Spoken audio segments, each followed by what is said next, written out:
While we are discussing this chapter, there also I want your participation. So far, your participation has only been limited to pressing one. Okay. So now when we conduct the class, at that time I want your participation with asking some doubts and everything. Okay. So this is modern history. So in modern history, the topic that we are going to start is Advent of Europeans. Now, what is Advent of Europeans? Advent of Europeans is basically if you divide our timeline, ठीक है? So हमारा एक ancient history होता है. Ancient history का timeline है 2500 BC से लेकर 1191 एडी तक. यहाँ तक हमारा जो है एंशियंट है. उसके बाद मेडिवल पीरियड आता है. मेडिवल पीरियड में दिल्ली सल्तनत, मुगल एम्पायर, ये सब. तो this starts from 1192 and ends with 1498. ठीक है, सारा एडी में. And then comes our modern history. So in modern history, we start with Advent of Europeans, which starts from 1498 when Vasco da Gama came to India, and it ends with India getting freedom in 1947 AD. So this is the timeline. So the timeline that we are going to touch today is this modern history का timeline. ठीक है ना? So modern history का जो timeline है, इसमें है कि हमारे देश में कौन कौन आया, कैसे कैसे रूल किया. So हमारे देश में अलग अलग टाइम पे अलग अलग यूरोपियन पावर्स आए. Different European powers came at different different time interval. तो कौन थे ये लोग? सबसे पहले आए थे पोर्टुगीज. ठीक है. उसके बाद आए थे डच. उसके बाद आए थे इंग्लिश, मतलब ब्रिटेन. ठीक है. उसके बाद आए थे डैनिश, डेन्स, जो डैनिश लोग हैं, ये सारे यूरोपियंस हैं. एंड फाइनली सबसे लास्ट में आए थे French. Now tell me what do you think why they came to India? India क्यों आए ये लोग? What do you think is the reason? They wanted to do some trade in India. Okay, great. और सिर्फ trade ही करना था उनको या और कुछ भी करना था? And where are the rest? Only Gauri has answered. Rest of you, business purpose वही, मतलब ट्रेड ही हुआ.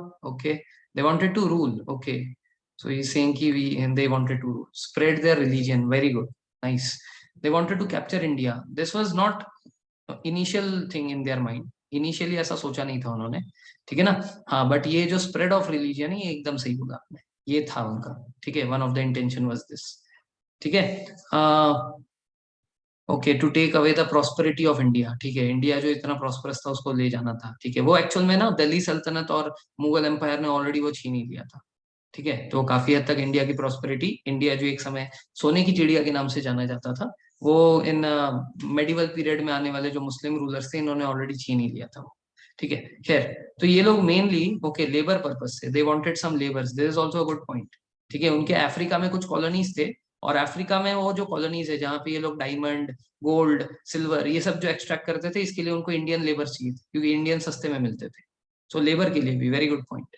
ठीक है, very good. So this is how I want you to interact, then the class becomes interesting also. ठीक है, but ये सारे reasons बाद में है. जो आप कह रहे हो ना, ट्रेड हो गया, ये हो गया, ये हो गया, ये सारे रीजंस बाद में है. तो initially what was the reason for them to come to India? तो देखो, अराउंड 15th सेंचुरी में, अराउंड 15th सेंचुरी में, you must have heard about this industrial revolution. Industrial revolution हुआ था, जानते हो इसके बारे में?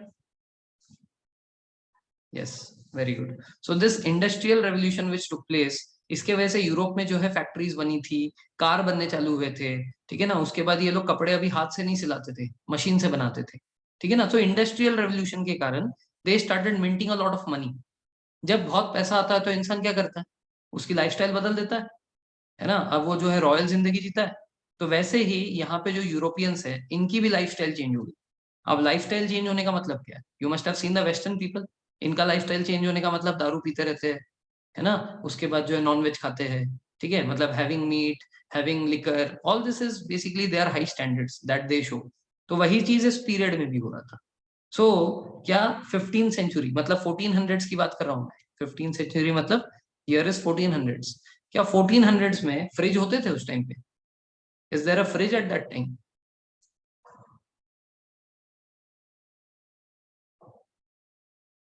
बोलो.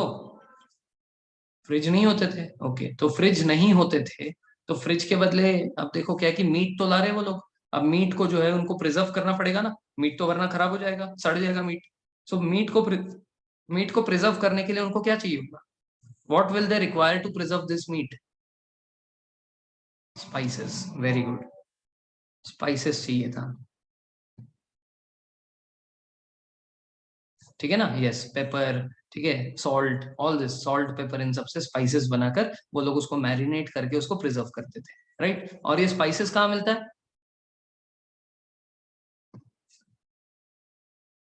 इंडिया में मिलता है, ओके। सो लॉजिक पता चल गया कि इंडिया में क्यों आए थे, one of the reason. Yes, Kerala, मतलब इंडिया में, केरला में, ओके, ठीक है। So India use to rank second in spices, ठीक है। मेडिटेरेनियन रीजन नहीं, मेडिटेरेनियन रीजन में नहीं, मेडिटेरेनियन रीजन तो अपना यूरोप वाला हो गया, दिखाऊंगा मैं मैप पे, ठीक है ना। इंडिया जो है ये साउथ एशियन कंट्री है, India is a South Asian country. So India use to rank second. तो फर्स्ट कौन था? इंडोनेशिया था, ठीक है। In fact at that time Indonesia का नाम इंडोनेशिया नहीं था, Indonesia was called a spice island, इसको बोलते ही स्पाइस आइलैंड थे, ठीक है ना। तो ये जो है ये नंबर वन था, और इंडिया जो है नंबर टू था। हाउएवर, इंडिया से ट्रेडिंग बहुत ज्यादा होती थी, इंडोनेशिया एक बहुत ही छोटा सा कंट्री है, सो वहां से इंडिया में आता था सामान, और इंडिया से ये ट्रेडिंग होकर जो है यूरोप जाती थी। अब आपको मैं मैप पे ले जाता हूँ,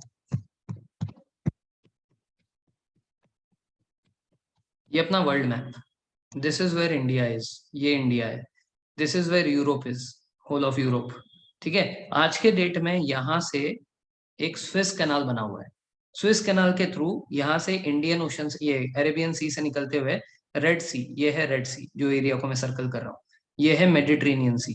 सो इंडिया, ये अरेबियन सी से होते हुए, रेड सी से होते हुए, यहाँ पे मेडिटेरेनियन सी से होते हुए यूरोप जा सकते हैं आज के डेट में। बट उस जमाने में, जिस जमाने की हम बात करें 1400s, ये पॉसिबल नहीं था। सो अगर किसी को इंडिया आना था तो ऐसे पूरा घूम कर आना था, और ये रूट के बारे में किसी को पता नहीं था, no one knew about this root.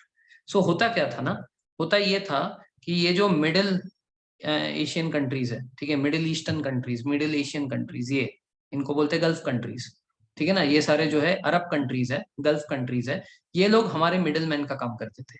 ये इंडिया से सामान लेते थे सस्ते दामों में, और उसको यहाँ से मेडिटेरेनियन सी के थ्रू यूरोप में बेचते थे। So they were acting like the middleman. तो मिडिल मैन हमेशा क्या लेता है? आप भी अगर कोई टिकट भी कटवाते हो, ठीक है, तो मिडिल मैन को क्या देना पड़ता है? हाँ, क्या बोलते हैं उसको? It is called as commission, right. So क्या है कि ये जो कमीशन है, ये जो कमीशन है, ये बहुत ज्यादा चार्ज किया करते थे, ये जो मिडिल मैन थे, ठीक है, ये जो मिडिल मैन थे यहाँ पे Arabs, they use to charge a lot of commission. So because of this high commission what happened is, यहाँ पे यूरोपियंस को लगने लगा कि यार हम लोग तो इंडिया, इंडिया तो बहुत सस्ते में देता है, ये मिडिल मैन बहुत सारा पैसा खा रहा है बीच में से, तो क्यों ना इसको एलिमिनेट किया जाए। तो इसको एलिमिनेट करने का एक तो रीजन ये था कि बहुत पैसा लेता है ये, ठीक है, पहला। दूसरा रीजन ये था कि ये जो पूरा एरिया है, this was under Turkey at that time, Turkish rule था वहां पे। This Turkish rule is called as Ottoman empire, ये आपने हिस्ट्री में पढ़ा होगा, पढ़ा इसके बारे में, ओटोमन एम्पायर के बारे में। तो ये जो ओटोमन एम्पायर है, ये ओटोमन एम्पायर अपने आप को कंटिन्यूअसली एक्सपैंड किया जा रहा था। सो एक्सपैंड करते करते ये यहाँ पे कॉन्स्टेंटिनोपोल पे पहुंच गया, जो कि ग्रीस का कैपिटल है, ठीक है। ग्रीस एक यूरोपियन नेशन है, और ग्रीस के कैपिटल में कॉन्स्टेंटिनोपोल में भी ये ओटोमन एम्पायर पहुंच गया, और वहां पे इसने कैप्चर कर लिया। तो इससे बाकी सारे यूरोपियन लोगों को डर लगने लगा कि यार कल को तो हमें भी खा जाएगा ये, हमें भी ओवरटेक कर लेगा, हमें भी आके कैप्चर कर लेगा, तो क्यों हम लोग इसको ऐसा करने दे, ठीक है ना। और ये इतना पावर क्यों आ रहा है इसके अंदर? क्योंकि इनके पास बहुत पैसा आ रहा है। तो क्यों ना हम लोग इनके मिडिल मैन को ही खत्म कर दे, मिडिल मैन खत्म होगा तो इनके पास पैसा नहीं होगा, और ये लोग जो है घाई भैंस चराएंगे वहां पे, इनके पास इतना पावर ही नहीं होगा कि ये धीरे धीरे हमें कैप्चर कर पाए। So this is the second reason why they wanted to find a direct route to India without going through them, ठीक है ना, ये इनका सेकंड रीजन था, ठीक है ना। आपको पता है ये जीरो किसने डिस्कवर किया था? Who discovered zero? Aryabhata, he was Indian, है ना। इसका मतलब कंसेप्ट ऑफ जीरो जो है वो इंडियन से आया है, ओके। 1 से 9 नंबर, 1 से 9 नंबर को क्या बोलते हैं? Number from 1 to 9 is called as what? Or tell me ki who discovered it? Any idea?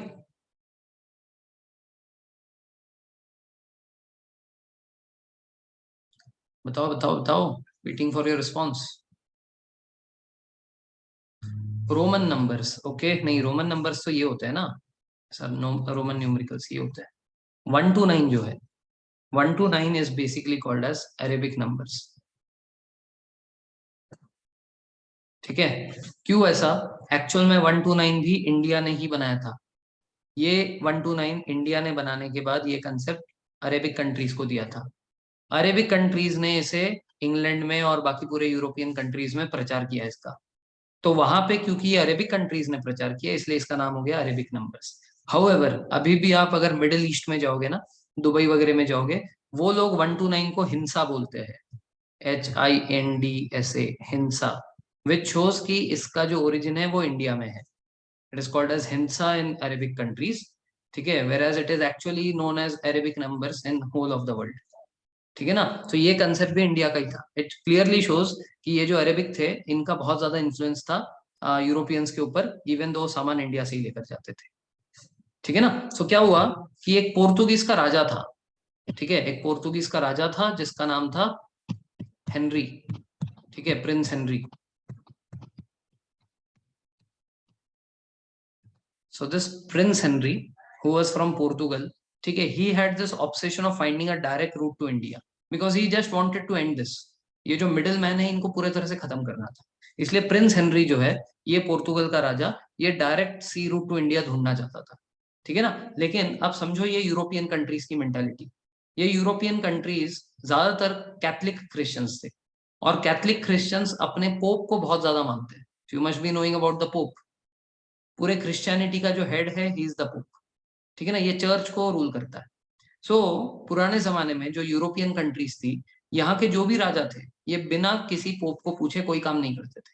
What ever they wanted to do they will take the permission from Pope. Pope हाँ बोलेगा तो करेंगे, pope ना बोलेगा तो नहीं करेंगे.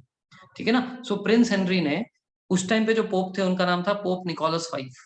Pope Nicholas 5 से पूछा, ठीक है, कि क्या मुझे इंडिया को कैप्चर करने के लिए या पूरे साउथ ईस्टर्न रीजन को कैप्चर करने के लिए जाना चाहिए. I want to find a direct route to India. So ये जो पोप निकोलस 5 है, इसने प्रिंस हेनरी को एक बुल गिफ्ट किया, सिग्निफाइंग कि yes you go there as a bull. खुली सांड की तरह जाओ और वहां पे जो है कैप्चर करके अपने देश को प्रॉस्परस बनाओ. So he gave them the permission and the right to navigate the sea. ठीक है. So he told them to go as far as India and capture the land so that कि ये जो मिडिल मैन का किस्सा है ये पूरी तरह से खत्म हो जाए. इसीलिए सबसे पहले इंडिया में आने वाले ये पोर्तुगीज थे. ठीक है. सबसे पहले इंडिया में कौन आए? पोर्तुगीज आए. ठीक है ना. हाउएवर ये प्रिंस हेनरी ने कब बोला था?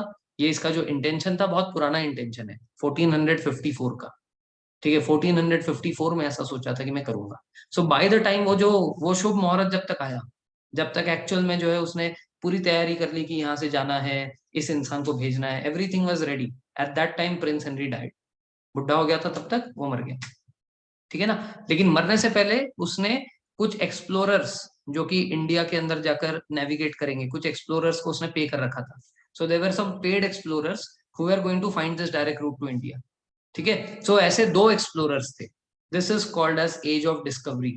एज ऑफ डिस्कवरी मतलब age of discovery in which the Europeans were trying to find the direct sea route to India.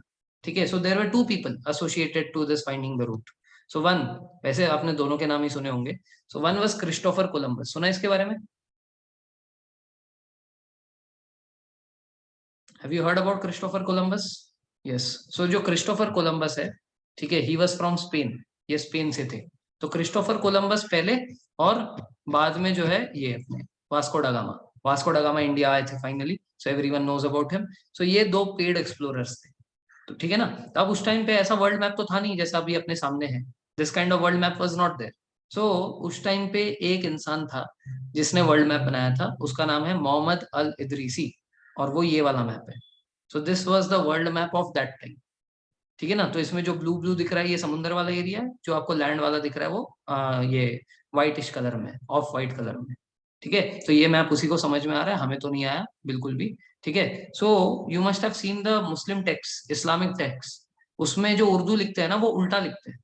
Generally एक पेपर पे हम लोग लेफ्ट टू राइट लिखते हैं, है ना, we write it in this way, they write it in reverse order, they start from right end come to left, they open the book from back side, जो हमारा back side है वहां से वो ओपन करते हैं, राइट ना। सो because of that what happened is यहाँ पे नॉर्थ और साउथ दोनों कंफ्यूज हो गया। जहाँ पे नॉर्थ होना चाहिए वहां पे साउथ लिखा, जहाँ पे साउथ होना चाहिए वहां पे नॉर्थ लिखा। सिमिलरली जहाँ पे ईस्ट होना चाहिए वहां पे वेस्ट लिखा, जहाँ पे वेस्ट होना चाहिए वहां पे ईस्ट लिखा। सो कंफ्यूजन हो गया, ठीक है ना। So Christopher Columbus even though he wanted to come to India, तो यूरोप से उसको लेफ्ट आना चाहिए राइट जाना चाहिए, ही शुड कम टू, या ये यूरोप है तो यहाँ से लेफ्ट आना चाहिए राइट जाना चाहिए।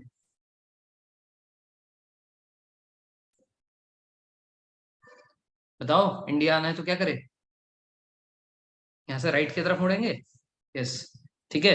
लेकिन ये क्या है कि ये राइट की तरफ ना मुड़कर लेफ्ट की तरफ मुड़ गया, so from here he went towards the left, ठीक है। यहाँ से वो कहाँ चला गया, लेफ्ट में चला गया, तो लेफ्ट में जाकर उसने यूएसए फाइंड कर लिया, ठीक है ना। So Christopher Columbus is the person who actually give the map of, क्या बोलते हैं, सी रूट ऑफ यूएसए, ठीक है। हाउएवर इसका नाम का क्रेडिट नहीं आया, क्यों नहीं आया बताऊंगा 2 मिनट में, ठीक है। सुनो अभी, तो होता क्या है, होता ये है कि अब देखो आधे हिस्टोरियंस ऐसा मानते हैं, some of the historians feel that कि इसने जो गलती की, इंडिया आने के बदले ये जो यूएस चला गया, इसके पीछे 2 कारण हो सकते हैं।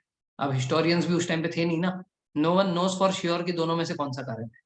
तो पहला कारण तो ये है कि ये मोहम्मद अल इदरीसी का जो मैप था, इसमें नॉर्थ ईस्ट का दिक्कत था, नॉर्थ ईस्ट वेस्ट साउथ जो उल्टे हो गए थे, इसके वजह से कंफ्यूज होके वेस्ट चला गया। This is reason number 1। Reason number 2, अभी ये जो वर्ल्ड मैप आप देख रहे हो ये फ्लैट है, तो एक्चुअल में दुनिया ऐसे फ्लैट है या गोल है, इज इट फ्लैट और इज इट राउंड?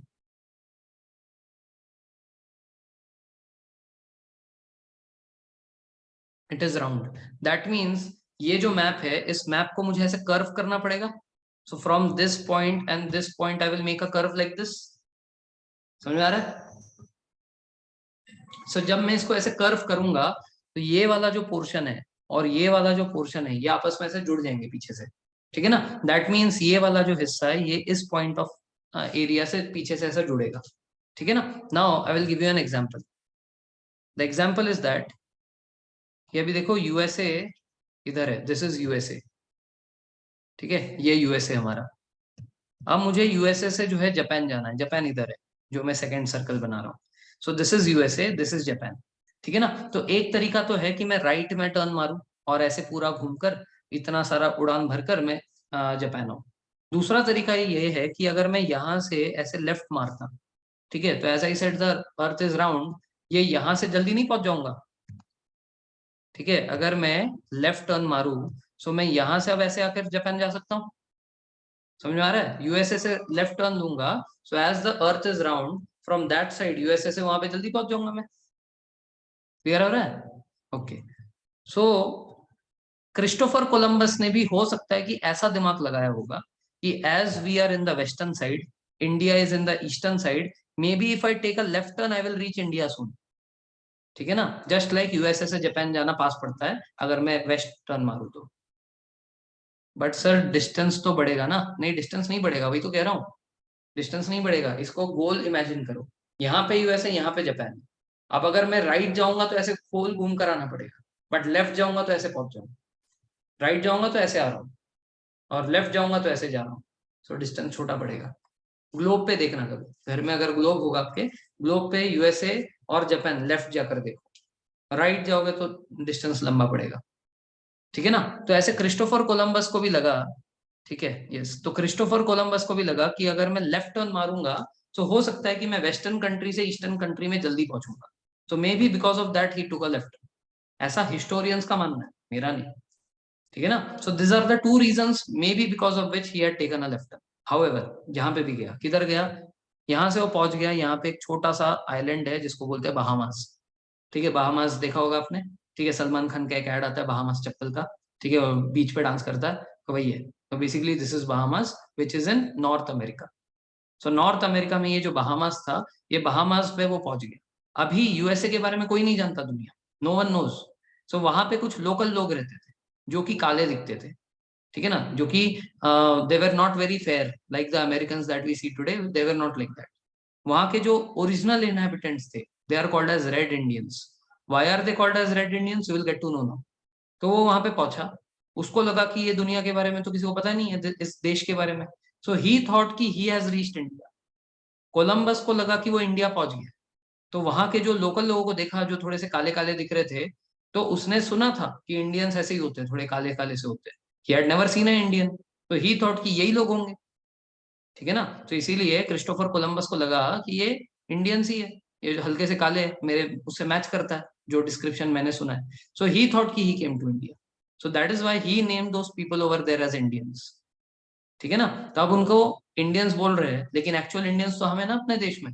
सो इसीलिए उनको कुछ और बोलना पड़ेगा। अब उनका जो कलर था, वो लोग ब्राउन थे, हमारे तरह ही ब्राउन थे, बट उसके ऊपर हल्का सा एक रेडिश कलर का छाप था। So because of that they are called as red Indians. They are like brown और रेड को मिक्स करोगे जो जो कलर बनेगा वो कलर के होते हैं originally. so that is called as red Indians. So later on, when actual India was discovered, so the people of Bahamas and the people of rest of America were called as red Indians. ठीक है ना। So Christopher Columbus accidentally found America. Accidentally found किया क्योंकि वो तो India जा रहा था, उसको पता ही नहीं था वो अमेरिका है। ठीक है ना। तो ये जो है, ये जो लैंड था, इस लैंड का मैप उसने वापस जाकर इंग्लैंड में शेयर किया। अब उसको तो लगा कि मैं इंडिया आया था। तो इस मैप को यूज करके, ठीक है, इस मैप को यूज करके फ्यूचर में एक और बंदा 1502 के आसपास, ठीक है, जिसका नाम था Amerigo Vespucci. So Amerigo Vespucci took the same map which this Columbus has used and he went to America. अब उसको पता है ना कि इंडिया तो, एक्चुअल इंडिया तो दूसरे तरफ है, Vasco da Gama already find कर चुका है। सो अमेरिगो वास्पुकी वही मैप लेकर गया जो क्रिस्टोफर कोलंबस ने दिया था, और वो जो है अमेरिका जाकर अमेरिका को अपना नाम देता है अमेरिका। ठीक है। It is based on the name of Amerigo Vespucci, who is basically second hand person. First hand तो अमेरिका में कौन गए थे? Christopher Columbus. बट उसका इतिहास से नाम ही हटा दिया है। क्लियर है बात?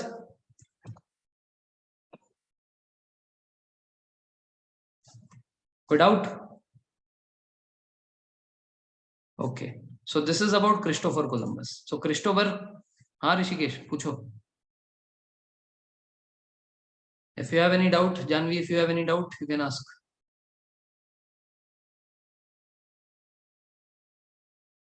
No doubt, okay. जानवी,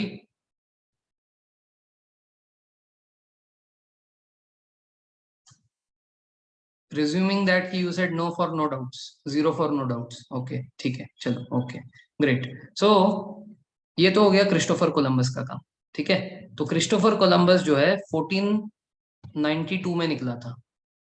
ठीक है, 1492 में निकला था वो।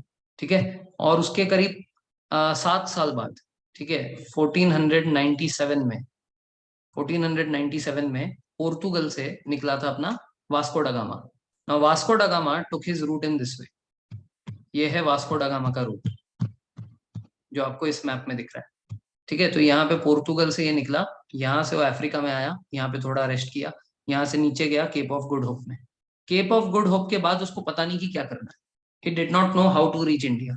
सो केप ऑफ गुड होप में इंडिया के पहले से टाइज चल रहे थे। So India was already there in Africa doing trade way before then that of the Europeans. ठीक है ना। सो इंडिया में Gujarat is known as trading capital, यहाँ पे बहुत ज्यादा बिजनेस होता है। तो यहाँ पे एक मर्चेंट थे जिनका नाम था पटेल। ठीक है। तो ये जो पटेल जी है, ये पटेल जी किस्मती से वास्को डा गामा को यहाँ पे केप ऑफ गुड होप में मिल गए। ठीक है ना। सो नोइंग दैट कि Patel is from India, Vasco da gamma asked him कि मुझे इंडिया जाना है तो मैं कैसे जाऊँ। और इंडिया तो क्या है कि इंडियंस बड़े भोले होते हैं, अतिथि देवो भव। उनको क्या पता था कि किस इंटेंशन से आ रहा है। और अरे इंडिया जाना है, चलो चलो मैं तो जा ही रहा हूँ, चलो मैं आपको भी लेकर जाता हूँ। सो ये बोलता है, ये भाई साहब जो थे हमारे वास्को ड गामा, बोलते हैं no thanks, I have my own ship. ठीक है। तो पटेल जी बोलते हैं अच्छा ठीक है, दिखाओ अपनी शिप दिखाओ। तो पोर्तुगल में या होल ऑफ यूरोप में जो सबसे बड़ी शिप होती थी ना, उसको पोर्तुगीज भाषा में नाव बोलते हैं। क्या बोलते हैं? नाव। आज के डेट में अपना नाव मतलब क्या होता है? What do you mean by naav in India, in Hindi? नाव का मतलब क्या होता है?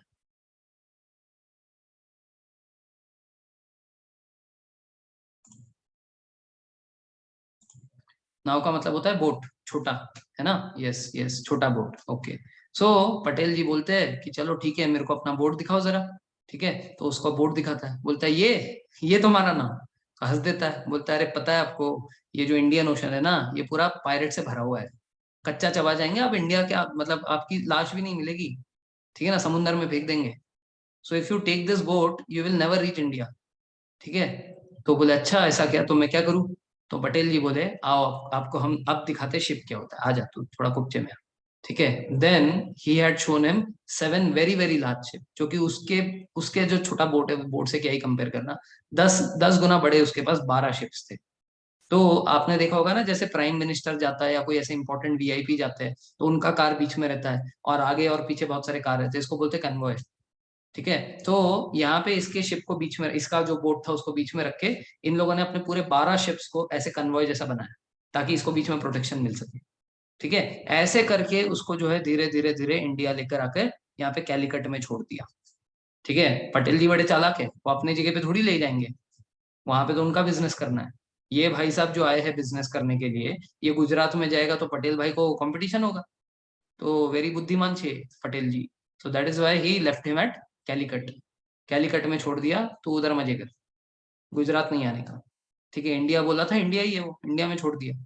ठीक है, सो ही लैंडेड एट कैलिकट। सो जब वो इंडिया लैंड करते हैं वास्को डा गामा, ठीक है, उस दिन का जो डेट था वो था 20th मई 1900, ये 1498। ठीक है, 20th मई 1498। इस दिन पे जो है वास्को डा गामा कैलिकट पहुंच गए थे। ठीक है, ही रीच्ड कैलिकट ऑन 20th मई 1498। तो उनको एक हिंदू किंग ने वो किया था, वेलकम किया था, क्योंकि अदिति हैं हमारे। ठीक है, तो जामोरिन नाम के एक इंसान थे। ठीक है, so there was a person called as Zamorin. तो जामोरिन जो है, जामोरिन ने उनका सत्कार किया, ही इनवाइटेड हिम। ठीक है, and he basically received him at the Calicut coast. तो this is how Europeans came to India for the first time. ठीक है ना, so this is how a sea route to India was first discovered by Vasco da Gama. Tomorrow onwards we will see कि किस तरीके से पोर्तुगीज अपने आप को यहाँ पे जमाते हैं, और बाकी धीरे धीरे एक एक करके पोर्तुगीज, ये क्या बोलते हैं, बाकी यूरोपियन कंट्रीज हमारे देश में कैसे आते हैं। So I hope you have understood कि how this Europeans power came to India for the first time. It is because of the ये क्या बोलते हैं, Vasco da Gama who had discovered the direct sea route to India. ठीक है, and Zamorin received him. ठीक है ना, so we will stop the class here today. Tomorrow we'll continue from the same topic. ठीक है।